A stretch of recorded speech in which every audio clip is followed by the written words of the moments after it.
सभी को नमस्कार। अंग्रेजों से पहले का भारत और भारतीय चित्त मानस और काल, धर्मपाल की इन दो छोटी पुस्तकों का संकलन इसी सप्ताह छप करके आया है। इसका संपादन हिंदी के जाने माने यशस्वी आचार्य कवि विजय बहादुर सिंह ने किया है। विश्ववाणी प्रकाशन भोपाल से यह पुस्तक प्रकाशित हुई है।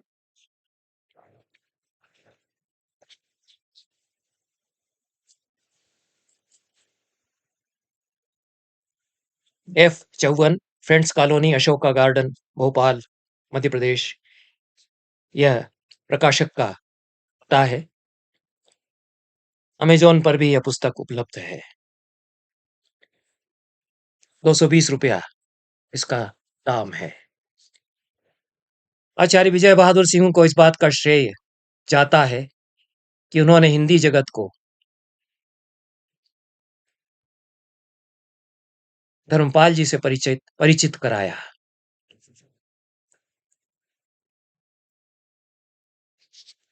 उन्नीस सौ 80 के आसपास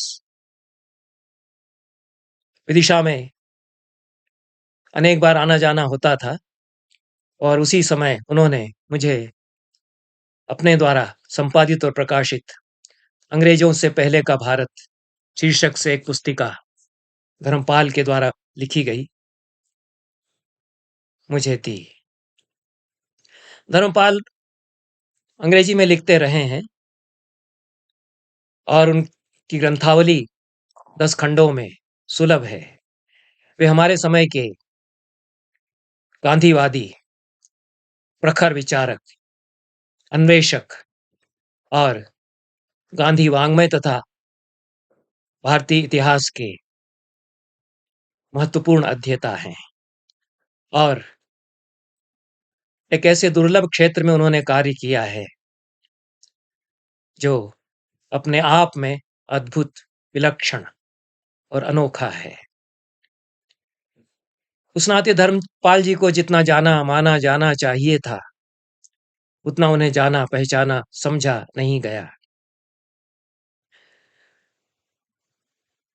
इन दो पुस्तकों के एक साथ आ जाने से एक बार फिर से धर्मपाल की ओर ध्यान जाएगा। मुजफ्फरनगर, उत्तर प्रदेश में धर्मपाल का जन्म हुआ था।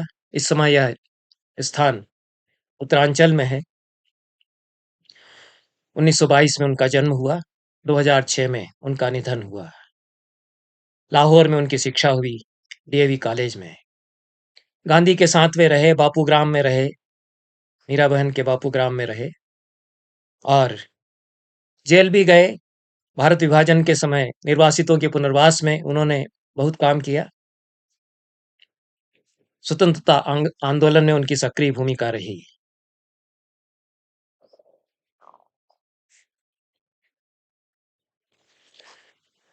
अंग्रेजों से पहले का भारत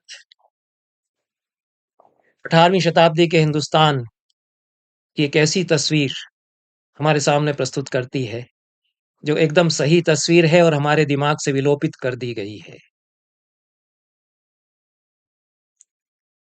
धर्मपाल जी की किताब पढ़ करके ही मेरी आंखें खुली और मुझे इस बात का एहसास हुआ कि हम लोग जो अपने अतीत के गुण गाते हैं, सुदूर अतीत में वेदों के पुराणों के समय हम क्या थे, कितने बड़े जगत गुरु थे।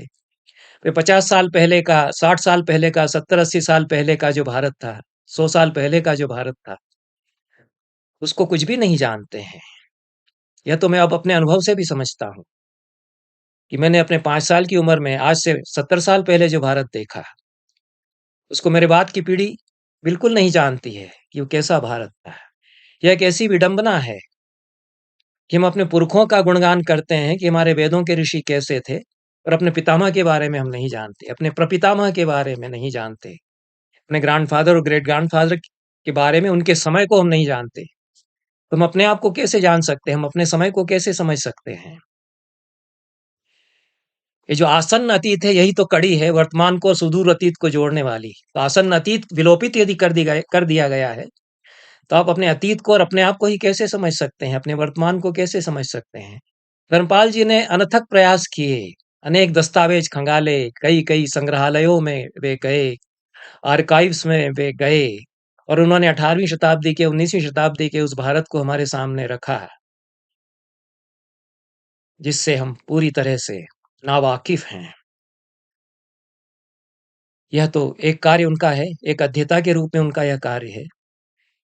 दूसरा, जो बड़ा योगदान है धर्मपाल का, वे भारतीय चित्त को, भारतीय मानस को और भारतीय कालबोध को समझाते हैं और वे सवाल उठाते हैं कि हम किसके समय में रह रहे हैं, किसके दिए हुए समय में हम रह रहे हैं।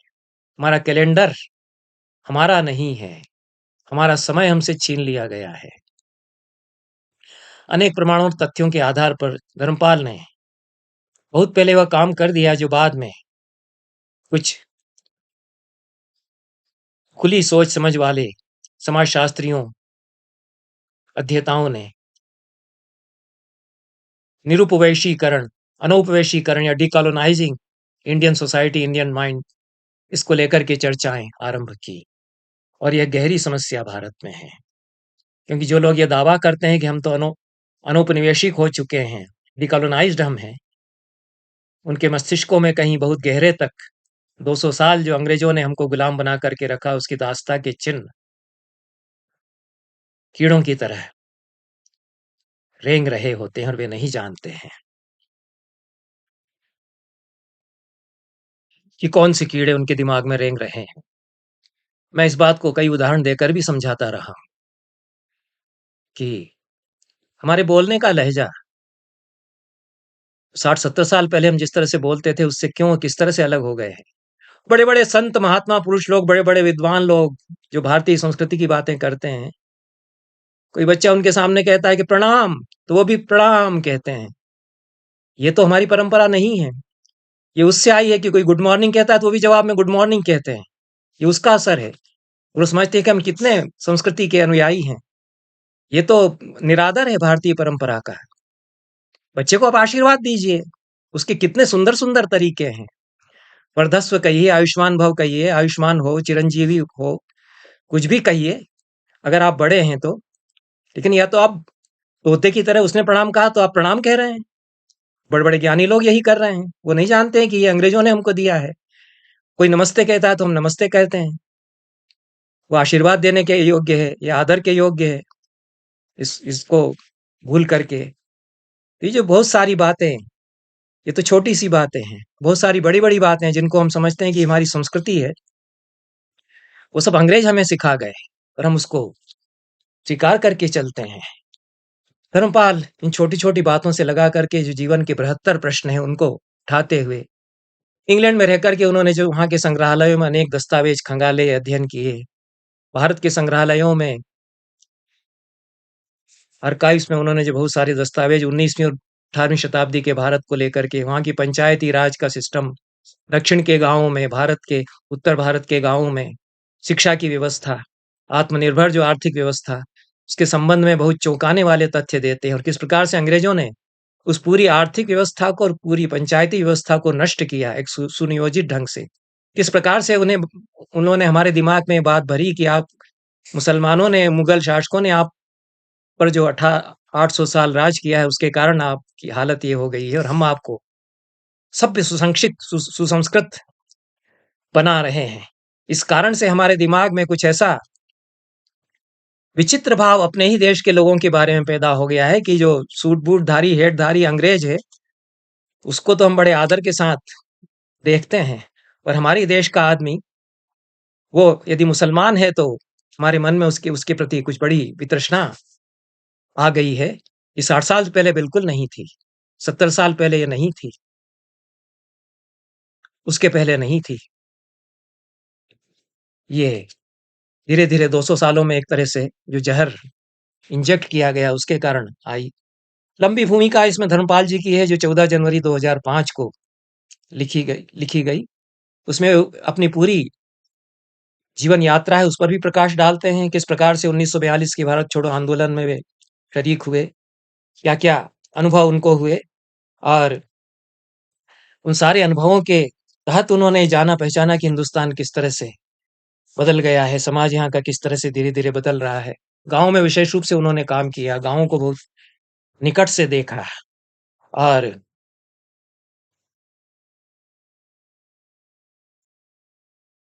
लेखन उसके साथ निरंतर वे करते रहे। अपनी पूरी जो अन्वेषण यात्रा है, उस पर भी उन्होंने प्रकाश डाला है। निश्चित रूप से भूमिका सहित और संपादकीय जो बहुत सुचिंतित रूप में धर्मपाल जी के ही विशिष्ट अध्येता हमारे समय के और जिन्हें धर्मपाल जी को एक बड़े मध्य वर्ग के, पढ़े-लिखे वर्ग के सामने रखने का श्रेय दिया जाना चाहिए। विजय बहादुर सिंह, उनकी भूमिका इसमें है। जो 2 पुस पुस्तिकाएँ इसमें हैं, उनकी रूपरेखा भी यदि मैं बताऊँ तो उसकी गंभीरता को और धर्मपाल क्या कहना चाह रहे हैं, उसको उसकी झलक एक समझी जा सकती है। जो पहली किताब है अंग्रेजों से पहले का भारत, उसका पहले अध्याय का शीर्षक है, लोगों को कोरी स्लेट समझ लिया गया। दूसरे अध्याय का शीर्षक है, उधार की आँखों से देखना और समझना। तीसरा अध्याय है, अंग्रेजी बर्बरता और हमारे लिए विदेशी अंग्रेजी बर्बरता हमारे लिए विदेशी थी। चौथा अध्याय, धरती से शिखर तक था हमारा ढांचा। और पांचवा अध्याय, मजदूरी भी ऊंची थी और शिक्षा भी। इसके उत्तरार्ध में बहुत महत्वपूर्ण प्रश्न उठाते हैं धर्मपाल और इसमें भी 5 अध्याय हैं।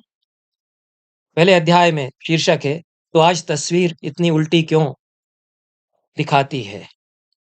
दूसरा अध्याय है, लूट के लिए बिगाड़ी गई व्यवस्था। तीसरा अध्याय, बेगारी करवा के सभ्य समाज को तोड़ा। चौथा अध्याय, पराये ढांचे से नहीं जुड़ते अपने लोग। पांचवा अध्याय, दुनिया को अपनी नजर से देखना। प्रवर्तक कार्य किया था धर्मपाल ने और गंभीर विवेचन के साथ में उन्होंने तथ्य सामने रखे। उनके बाद कई लोगों ने इस तरह का कार्य किया और मशहूर हुए अपने उस काम के नाते, पर धर्मपाल का नाम उन्हें लेना चाहिए। ये सारी दिशाएं धर्मपाल हमारे लिए खोल करके गए हैं। दूसरी जो पुस्तक इसमें बहुत गंभीर है और भारतीय कालबोध, भारतीय चित्त और मानस की बात उसमें धर्मपाल करते हैं और समय बोध हमारा बदल गया है और जो दिक्काल का बोध हमारा था, वही यदि हमसे छूट गया है तो हमारी सारी जीवन शैली अलग तरह की हो गई है और हम उस भारत में नहीं रह रहे हैं जो वास्तव में भारत हमारा होना चाहिए। एक बने बनाए कृत्रिम नकली भारत में हमको छोड़ दिया गया है, उसको हम अपना देश कहते हैं। इसमें 6 अध्याय हैं। यह जो पुस्तक है, भारतीय चित्त, मानस और काल, पहले अध्याय का शीर्षक है, यह 20वीं-21वीं सदी है किसकी। दूसरा अध्याय, अपना अध्ययन भी विदेशी निगाह से। तीसरा अध्याय, महत्व सही जवाब का नहीं, सही सवाल का है। और चौथा अध्याय, अपने चित्त को समझे बिना हमारा काम नहीं चलेगा। पांचवा अध्याय, हम किसी और के संसार में रहने लगे हैं। और छठा अध्याय, सभ्यताओं का नवीनीकरण तो करना ही होता है।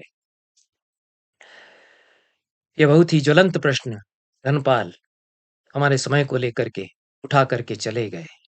हमारा दायित्व है कि उन प्रश्नों पर हम विचार करें। यह किताब घर घर में गीता और बाइबिल की तरह होना चाहिए और धर्मपाल का जो बाकी विस्तृत लेखन है उस पर भी विचार किया जाना चाहिए, वह बहुत जरूरी है। पर धर्मपाल दरकिनार कर दिए गए हैं क्योंकि वे ऐसे ज्वलंत प्रश्न उठाते हैं और इतने तथ्य खोल करके हमारे सामने रख देते हैं कि जितनी भी सत्ताएं आती हैं उन सबको असुविधा होती है। चाहे वे नेहरू की वारिस, गांधी की वारिस को लेकर चलने वाले लोगों की सत्ताएं हों चाहे वो अन्य विचारधाराओं को लेकर के चलने वाले लोगों की सत्ताएँ हों, उनका नाम लिया जाता है, उनके नाम पर शोध-पीट होता है, पर वो जो कह रहे हैं, उस पर सिलसिले वार विचार नहीं हो रहा है। लेकिन धर्मपाल की ज़रूरत है हमें, हमारे समाज को। इसलिए बहुत अच्छा रहा कि इस किताब का लोकार्पण कल हुआ, 10 दिसंबर के दिन। और रघु ठाकुर एक समाजवादी नेता हैं, प्रखर विचारक हैं। वो विजय देव नारायण शाही का जन्म शताब्दी समारोह उन्होंने अपनी संस्था की ओर से आयोजित कराया, और उस आयोजन के सिलसिले में इस किताब का विमोचन उसकी एक विचार गोष्ठी के समय हुआ। विजय देव नारायण शाही भी एक समाजवादी विचारक, प्रखर चिंतक, तेजस्वी समीक्षक और अच्छे कवि हैं, महत्वपूर्ण कवि हैं हिंदी के। लेकिन आज वो भी हाशिए पर हैं, क्योंकि वो जिस तरह से प्रश्न उठा रहे थे और जो उनकी जीवन शैली थी, मजदूरों के लिए, शोषितों के लिए आगे बढ़कर के लड़ते हुए वो काम करते थे। उस जीवन शैली से और उनके उठाए हुए प्रश्नों से असुविधा समाज को होती है। इसलिए ये लोग नाम के लिए याद भले ही किए जाते हों कहीं, लेकिन जो कह रहे हैं उस पर, उससे जुड़कर चर्चा कम होती है।